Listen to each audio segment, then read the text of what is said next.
Hey guys, Tiff here with another week of board game recommendations to get your teens and tweens into gaming. I was super excited when I saw this week's theme was tiny games because my middle school board game club plays a ton of them. We have to fit our gaming in an hour, which is soon to change, but for now, filler style games are our meat and potatoes. The great thing about fillers is not only do they fit in the small time frame, but they also fit in a small package. Here are some of the tiniest games we play.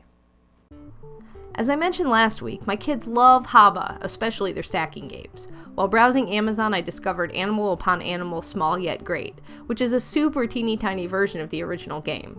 It comes in a 4-inch by 4-inch square box and contains 13 animals and 1 die. Just like the original game, players start with the crocodile and stack animals on each turn, competing to be the first to get rid of all their pieces.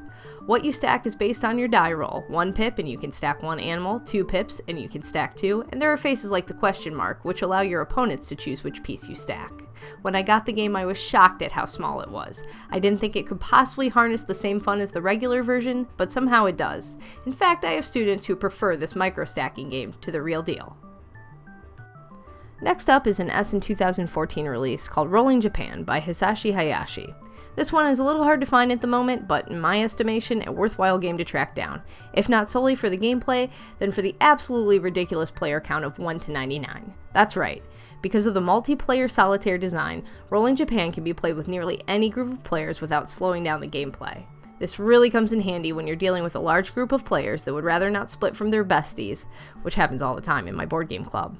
In essence, it's a scoring pad and 7 dice, so it hardly takes up any table space and can be easily tucked in a book bag. Here's how it works. On your turn, you draw 2 dice from the bag and roll them. After that, you and the other players write the corresponding numbers in matching colored boxes on your score sheets. The trick is you can only write a number in a box if the adjacent boxes are blank or contain numbers that are the same or one different from the rolled number. If you are unable to legally write in a number, you have to write in an X. After 8 rounds, the player with the fewest X's wins. It's puzzly and challenging, but at the same time easy to learn, so it's been a real hit with the kids. Last is a game that came to me through Kickstarter. Minton Aliens by David Miller is a simple 2-player set collection game that literally fits in an Altoid-sized mint tin. My students like the theme of being aspiring alien overlords participating in fearless alien recruits in training, and if you didn't put that together, the acronym is FART, another reason they love it, I'm sure. This game works similarly to Jaipur in that you're trying to collect sets of cards from a central row into your hand and then turn them in for a limited stack of rewards. The difference here is that you're required to turn in a set every turn, otherwise you're penalized by moving your saucer die down 1 point. I find this little tweak keeps the gameplay tense and exciting enough to hold short attention spans. It's a great one to keep around when you have a couple of stragglers come in late.